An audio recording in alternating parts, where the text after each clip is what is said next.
Welcome back to Legal Briefs on CP24, simulcast on Court TV Canada. Dave Parkinson from the Canadian Coalition Against the Death Penalty is with me tonight, and we are talking about the death penalty because in less than 6 hours, Stanley Tookie Williams is scheduled to die by lethal injection in California. This is a live shot in front of San Quentin Prison. You can see, if you saw this shot earlier in the show, the crowd is growing. It will grow even more. Today, Governor Arnold Schwarzenegger denied the petition for clemency. This man was convicted of killing 4 people in 1979 in 2 separate holdups. One of the interesting things is that he has apologized for his role in starting what is it's called the Crips gang in L.A. He's written numerous anti-gang books for children. He's nominated multiple times for a Nobel Prize. That's one of the most incredible things since beginning his incarceration. He's long maintained his innocence. He has support from community leaders, from many celebrities in L.A., but prosecutors and family members of the victims urge Schwarzenegger to deny the request because, interestingly, a part of it denying the responsibility for the death. So, but what it does is it focuses again, and that shot that you saw, and we'll take it, we can show it to you again, that will grow. There will be people who will be out there right to the very last moment. And the very last thing that is going to happen that may change this is somehow the U.S. Supreme Court will intervene. And how many times does that happen, David? That does happen on a regular basis. And this is another thing with capital punishment people don't realize. For victims that are expecting some magical form of closure when the prisoner is executed, they go through this dozens of times, from the initial execution date and stay to the next execution date and stay, and this could go on a dozen times before the inevitable execution. Actually coming right in, well, we'll see. I guess we'll wait and see. Let's head out to Winnipeg. Susan, are you there? Hello. Hi, Susan. Hi, how are you? Good. Good. Listen, I think that I don't know how much it costs to keep one man in prison for a year. But I know that there's a lot of people out here that are paying the bill on that don't make that kind of money.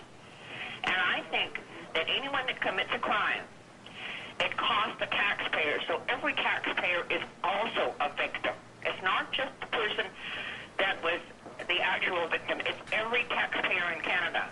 I don't believe that I quite highly resent keeping somebody like Olson, who's been blackmailing the government for years. He's got his own TV, his own website, his own this. Paul Bernardo, another one. Why are we paying for these people? I don't Because we don't want to kill people. We don't want to murder people. We don't want the state to be murdering. I guess that's the answer, right? Yes, but with DNA and everything which they have now, and the way everything has progressed now, it's pretty almost impossible for us to put someone to death that they don't deserve. Well, my producer Darren Ware just said it's the price you pay to live in a civilized society. Isn't that the price we pay? Not necessarily. Not necessarily.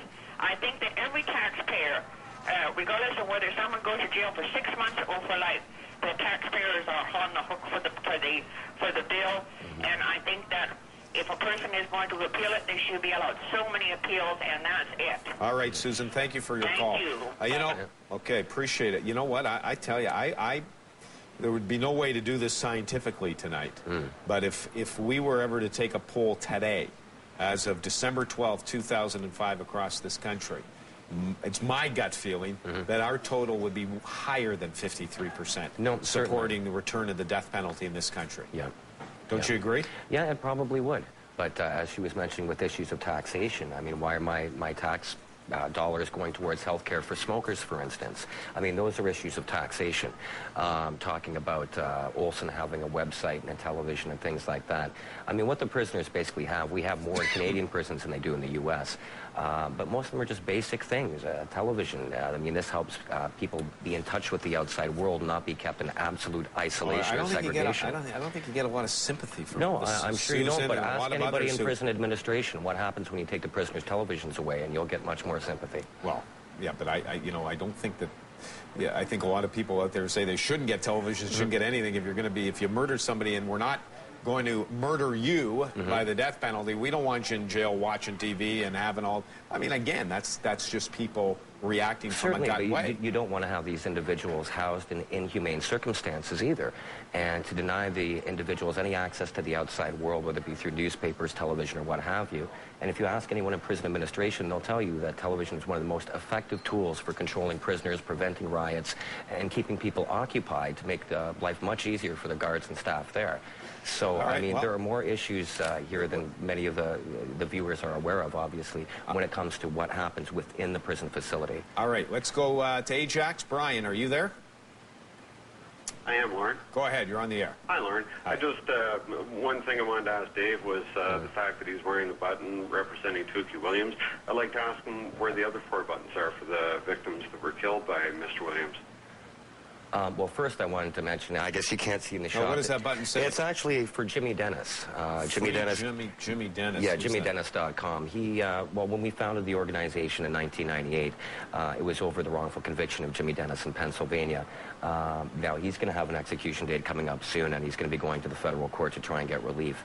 I think the point of Brian, this is whether it's Jimmy Dennis or Tookie Williams, why aren't you wearing buttons supporting the victims?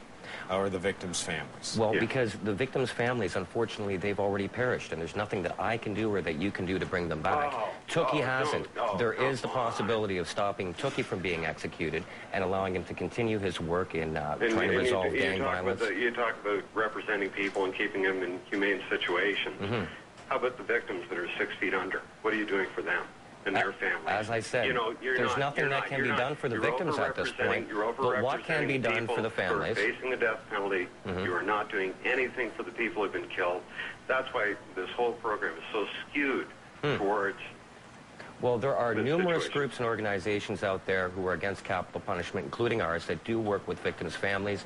You may have heard of Bud Welsh, whose daughter was killed in the Oklahoma bombings by Tim McVeigh. I've never seen Jamie Foxx going to bat for people who've been killed by these people. I've never seen Jamie Foxx. I've never seen Snoop Dogg. I see you guys on TV all the time, but I never see anybody going to bat for people who've been killed by these. I've been watching. Brian, 1 second, Brian. So what are you saying here? Are you saying that? I think I'm pretty clear on what I'm saying. No. But are you saying that what should be happening is not just a matter of going to bat for the families, but the issue of capital punishment? That's what you'd like to see reinstated? No, I don't believe in capital punishment either.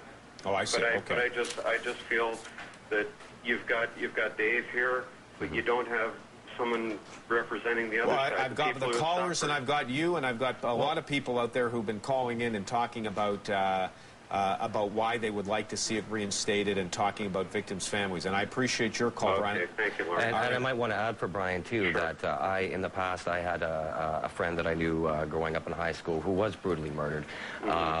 And the 2 perpetrators who were inevitably charged in the offense did less than 5 years each, and they're both out on the streets now. So certainly, I mean, there are issues within the justice system that I'm quite angry about, as have many of your callers have expressed.